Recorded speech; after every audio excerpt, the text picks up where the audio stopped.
Salut, bonjour ou bonsoir en fonction de ta localisation géographique. J'espère que cette vidéo te trouve dans de bonnes conditions de santé tant physique que financière. Et si ce n'est pas le cas, je prie vraiment le bon Dieu que tes activités puissent produire le fruit escompté. Je me veux dans la vidéo d'aujourd'hui de pouvoir répondre aux questions d'une sœur qui nous suit depuis le Congo, et à tous ceux-là qui nous suivent depuis le Congo, à tous les Congolais, j'ai envie de dire beauté.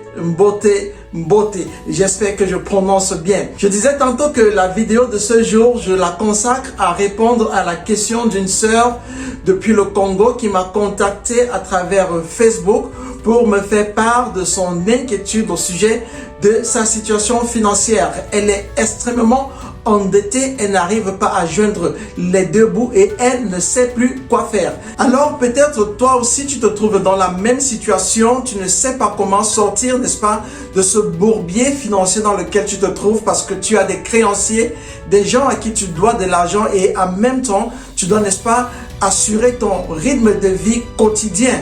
Comment donc sortir de cette impasse? C'est ce dont il est question dans cette vidéo. Avec ma très petite expérience, parce que je suis également passé par là, je voudrais donc dans cette vidéo te proposer trois conseils. Trois conseils qui pourront t'aider, j'en suis certain, parce que cela a fait ses preuves avec d'autres personnes par le passé et cela va aussi faire ses preuves certainement avec toi si tu appliques à la lettre ces conseils. Le troisième conseil est le plus important pour ma part, raison pour laquelle je vais te prier de rester jusqu'à la fin. C'est parti. Bienvenue une fois de plus sur cette chaîne Investir en soi qui, je pense, est le meilleur investissement que tu puisses faire car il est rentable dans le court, dans le moyen et dans le long terme et peu importe le lieu où tu te trouves. Le savoir, c'est le pouvoir, disait Francis Bacon. Sur cette chaîne, je te parle de développement personnel, éducation financière, motivation.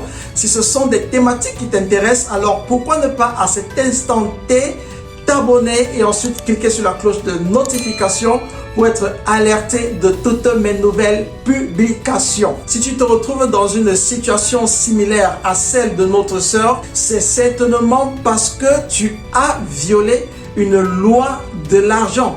L'enrichissement, c'est une science et comme toutes les sciences, il est indispensable de maîtriser les principes, les fondements qui la régissent. Donc je pense d'entrée de jeu que c'est ton devoir de découvrir quelles sont les lois de l'argent et de les appliquer. Le premier conseil que je voudrais partager avec toi, c'est de te dire qu'il y a deux façons de pouvoir vivre dans l'aisance. Soit vous élevez vos revenus au niveau de vos désirs, soit vous rabaissez vos désirs au niveau de vos revenus, disait un sage. Pour le cas d'espèce, je crois que notre sœur, elle doit rabaisser ses désirs au niveau de ses revenus. La loi qu'elle a violée entre-temps, il me semble, c'est d'avoir, n'est-ce pas, essayé de vivre au rythme qui ne correspond pas à ses revenus. Et ça, c'est très important. Ça ne sert à rien de vouloir paraître aujourd'hui et disparaître demain.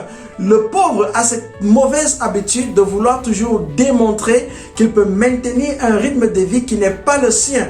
Or, il est indispensable de pouvoir vivre avec tes moyens. Je l'ai déjà dit dans une précédente vidéo, le vrai bonheur ne vient que du contentement de ce qu'on a. Donc, premièrement, il faudrait que tu puisses rabaisser tes désirs au niveau de tes revenus. Le but principal ici étant de pouvoir dégager à la fin du mois une épargne, un minimum de 10% de ton revenu car quoi qu'il en soit, tu dois d'abord te payer en premier. Donc, il est essentiellement question ici pour toi de réduire au maximum tes dépenses. Les dépenses concernant ton loyer, les dépenses concernant ta nutrition, les dépenses concernant tes moments de sortie.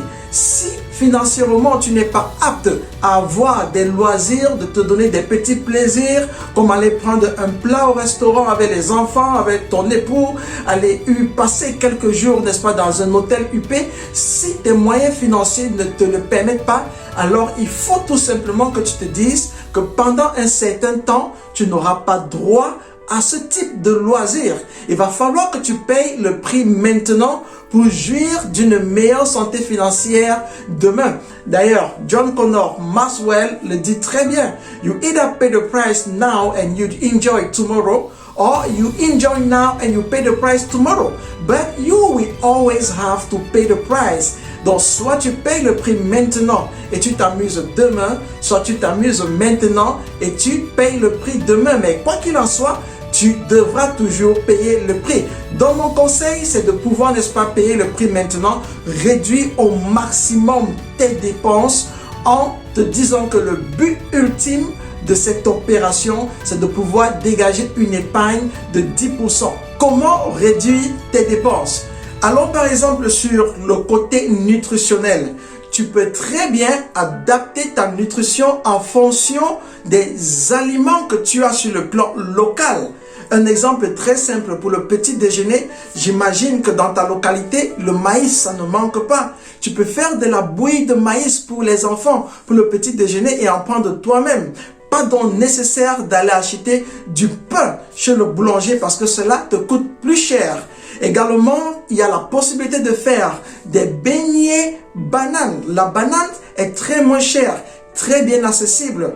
Tu peux avec du maïs et de la banane faire, n'est-ce pas, des beignets pour le petit déjeuner le matin et c'est suffisant et c'est très succulent et très nourrissant. Pour les repas du midi et de la soirée, tu peux, n'est-ce pas, t'accoutumer à la farine de maïs, la farine de mil et faire cela, n'est-ce pas, tes aliments principaux pendant une longue période de temps. Tu peux compenser la viande avec le soja parce que la viande et le soja ont les mêmes propriétés nutritionnelles. Si tu as l'habitude d'acheter 4 kilos de viande la semaine, tu peux ramener cela à 2 ou à 1 kilo seulement et compenser les 3 kilos manquants avec du soja parce que le soja et la viande ont les mêmes propriétés nutritionnelles. Donc voilà juste quelques petites astuces que tu peux utiliser, n'est-ce pas, pour te rassurer que tu pourras réduire au maximum tes dépenses. Concernant le loyer, tu peux chercher un logement qui est inférieur à celui auquel tu te trouves actuellement. Le but principal étant non pas de vivre dans la rue, dans la misère, mais de réduire au maximum, mais vraiment au maximum tes dépenses. Le deuxième conseil va tout simplement consister à avoir un plan bien défini pour rembourser toutes tes dettes.